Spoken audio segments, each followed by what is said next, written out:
I didn't breathe when they pushed that eviction notice across the table. Rather, I simply put a worn 1923 water rights deed in front of them and observed as the color leached from their faces.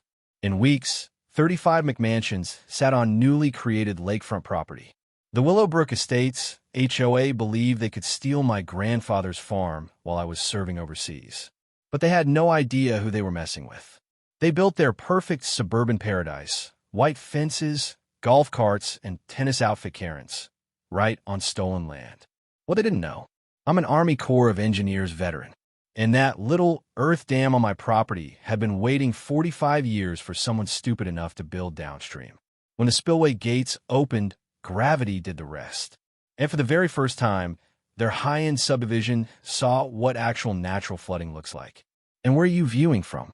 Leave a comment below, because you're about to see the greatest HOA takedown ever fueled by federal water law and good old Texas tenacity.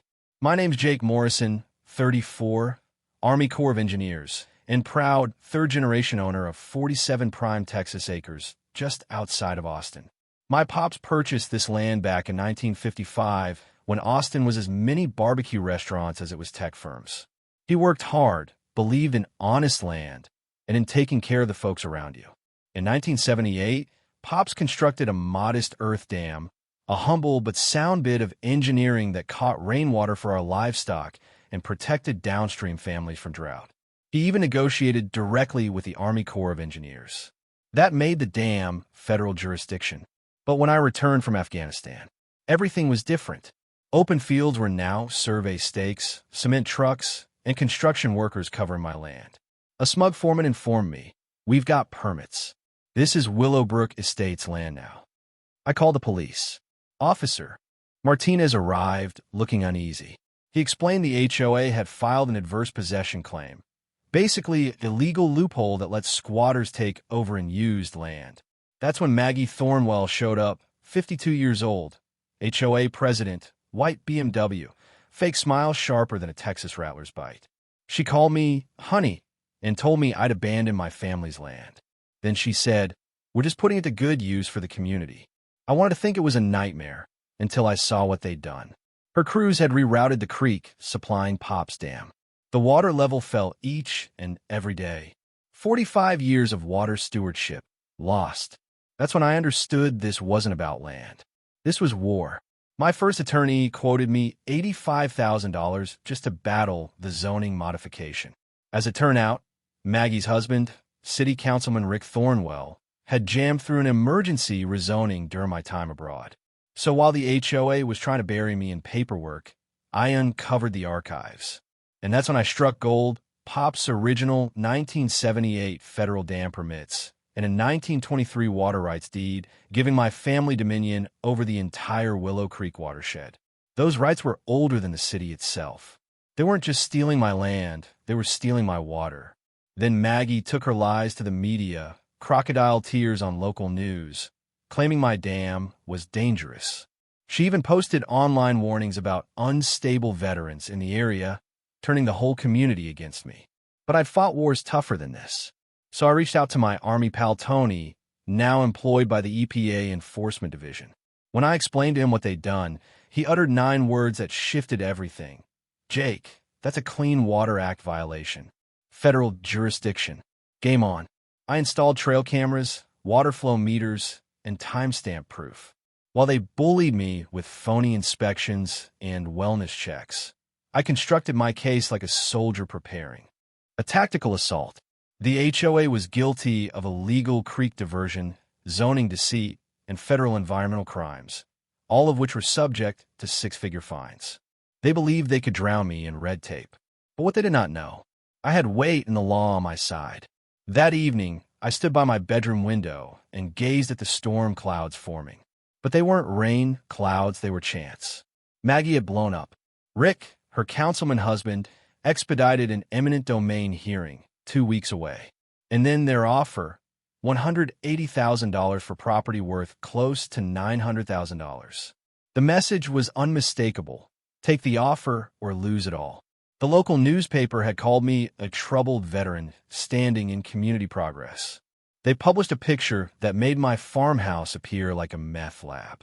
But Maggie's crowning achievement was the staged protest, 20 mothers, toddlers in tow, hashtag protect our kids flashing below my farmhouse in all the headlines.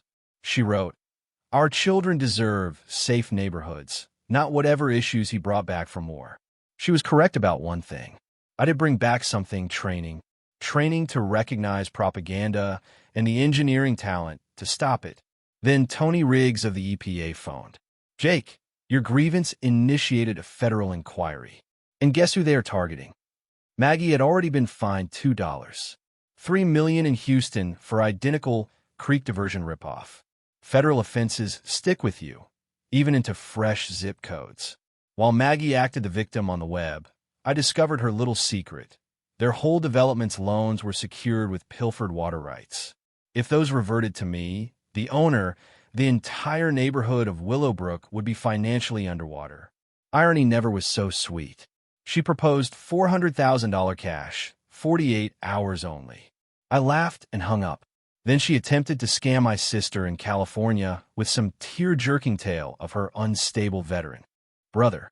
Bad idea. Sarah informed her, "Call again," and I'm calling the FBI. While Maggie was making enemies, I was creating allies.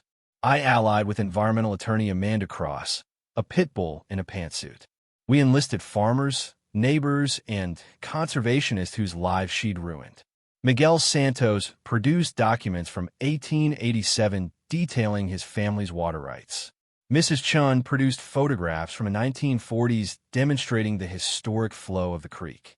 Even the local Audubon Society chimed in when they learned Maggie's diversion eliminated protected nesting areas. And then I found it in Pop's handwritten diaries.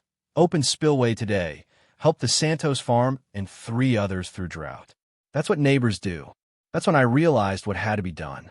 Pop's dam was not only holding water, it was holding evidence.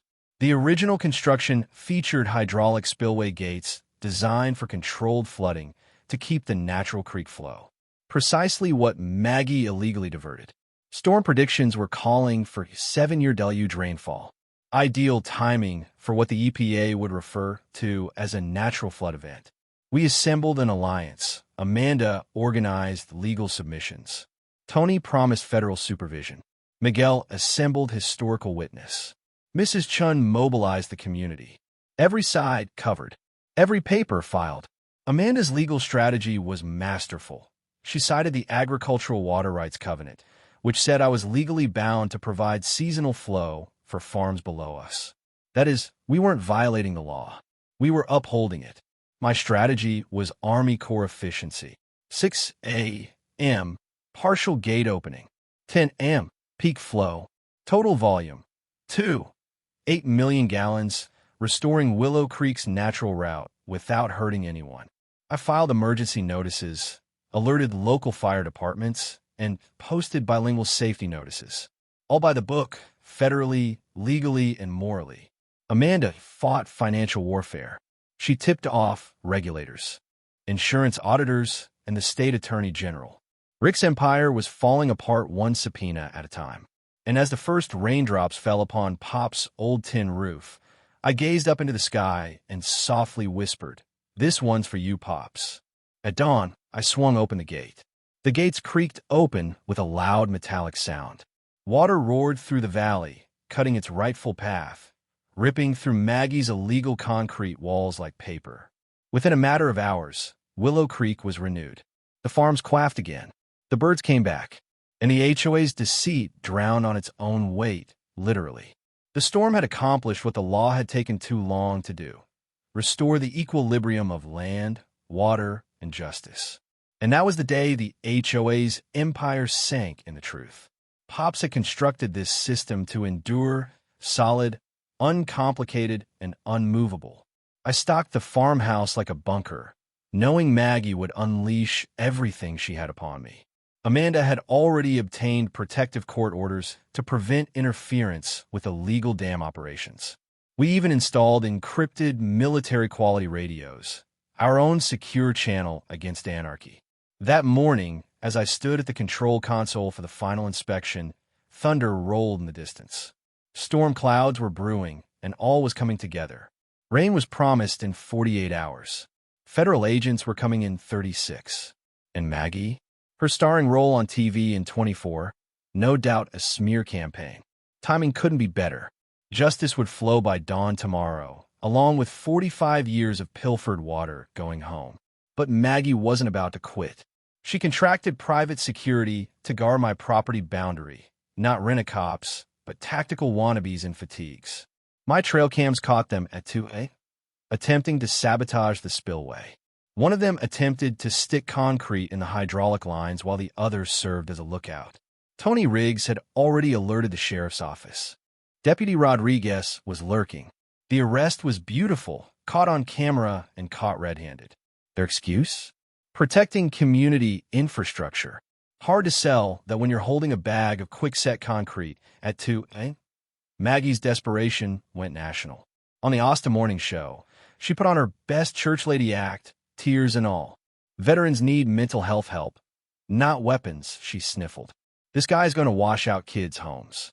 Her friend Rick, the city engineer, supported her, conveniently ignoring my dam had been passed every 45 years. But while they played dumb on TV, I was piling evidence like bullets. Each trespass, each act of sabotage, taped, documented, watertight. Tony later informed me federal investigators were wiretapping Rick's office in an investigation of corruption. Things were more profound than I could have ever dreamed. Then came the ambush in the law courts. Rick set an emergency hearing for a restraining order at 6 a.m. Surprise attack. Judge Henry Walsh, Rick's golfing friend with $15,000 in campaign contributions from Rick's business, heard the case. Amanda requested his recusal, but we both knew that it was fixed. If they could not send me down legally, they'd do it through a corrupt judge. Maggie rallied again, summoning her HOA loyalists. 20 neighbors arrived in lawn chairs, coolers, and Protect Our Kids signs, live streaming their own brand of justice. Suburban moms and dads versus the dangerous veteran. But Miguel Santos wasn't going to let that myth hold. He came with 30 farmers and families, brandishing agricultural water restoration banners. Mrs. Chun brought historic photos showing the creek's natural path, and Amanda invited reps from the Sierra Club and Audubon Society. Two stories were about to collide, and the truth had backup. That night, the sabotage got lethal. Security footage showed someone had poured concrete into the spillway channel, an act that could have caused real flooding if I'd opened the gates. This wasn't vandalism. It was attempted murder. I spent the night unclogging with a portable jackhammer, recording each chunk as proof. The combination of fatigue and anger had a metallic taste. Rick then misused his city council authority, calling my dam a public hazard. Fire Chief Martinez, one of the last of the honest men, phoned me himself. "Jake, they're coming in 6 hours. Make it matter." And we did.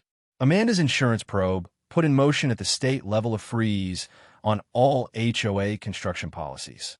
No insurance equals no building. The money train was sidetracked. Tony then expedited the EPA inspection to 8 a.m.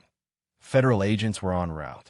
If the spillway opened in front of them, all bets would be off and everything would be federal evidence.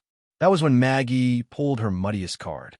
She called Veterans Mental Health Services, threatening I'd threatened suicide in order to have me forcibly committed. The VA social worker arrived at 5:30 a.m. as I was about to open the gates. I had to demonstrate that I was sane in preparation for inundating a subdivision. My sister Sarah phoned, sobbing, "Jake, please, this is not what Pops would have wanted." For a moment, I vacillated, and I discovered Pop's last journal entry. Sometimes you have to flood the valley to save the creek. I opened the spillway at 7:02 a.m. while federal agents looked on and the sunrise bled orange across the horizon to 25%. The noise wasn't violent. It was sacred. Water, finally, returning home. Willow Creek was alive. Miguel knelt in the water, tears commingling with mud. "This irrigated my grandfather's land for 60 years, he whispered. Maggie lost it. She shrieked at agents to take me away, her morning show halo cracking. But EPA agent Sarah Kim remained calm. "Ma'am, he's running a legal agricultural flood control system. Live on Facebook, Maggie shrieked, "He's flooding our homes." Except no houses were flooding, only her falsehoods. News helicopters captured the truth in the act, water flowing in its proper bed. Even her supporters began to pack up. The dangerous veteran myth had been swamped by facts. In the meantime, the insurance meltdown came home with a vengeance. The building site was closed down under investigation for fraud. Maggie's own insurance was being investigated. When she panicked and told Rick to clog up the creek with concrete trucks, the feds detained the drivers. Obstruction of a federal investigation. That's a felony, not an HOA offense. And when the water finally leveled out, so did justice. No flooding, no devastation, just the sound of Willow Creek, finally unencumbered. The creek stayed exactly where it belonged, within its natural banks, flowing as it had for 45 years. My Army Corps calculations had been flawless. Then came the fallout. Councilman Martinez stormed onto the scene, demanding Rick's resignation on live TV. "This corruption has made our city a laughingstock," he declared. "You're done." Federal investigators expanded their case, adding RICO charges for organized land fraud. Tony nailed it. "This is the smoking gun, Jake. We've got them." Sweet as justice was when Maggie discovered her $2.3 million dream investment was worthless. She yelled across the creek, "You've destroyed everything, 35 families." I met her eye and told her, cool and level, "No, ma'am. I restored everything. Your families can purchase water rights, just like everyone else has to." She stormed off, vowing lawsuits that would never see the light of day. Meanwhile, Miguel's family showed up with tamales and cold beer. Mrs. Chun brought a traditional tea ceremony to bless the restored water. And I realized something Pops always knew. This was never about revenge. It was about rebuilding community. The media caught on quick. Environmental groups called it a model for ecosystem restoration. The tale, which commenced as Veteran Flood's Neighborhood, had evolved into Community Steals Back Stolen Water. It appears truth is like water. It always makes a return home. By 2 p.m., Judge Walsh's court was filled to the rafters, farmers, journalists, and HOA residents shoulder to shoulder. It was not merely a hearing, it was a reckoning. Maggie came dressed to kill, black dress, pearls, and a phalanx of Houston attorneys. I came in Pop's old hat and a freshly laundered button-down. Sometimes confidence is the best protection. The courtroom resembled a ruined wedding. HOA types on the left, farmers on the right. Maggie's attorney began with drama, waving muddy pictures and asserting millions of flood damage.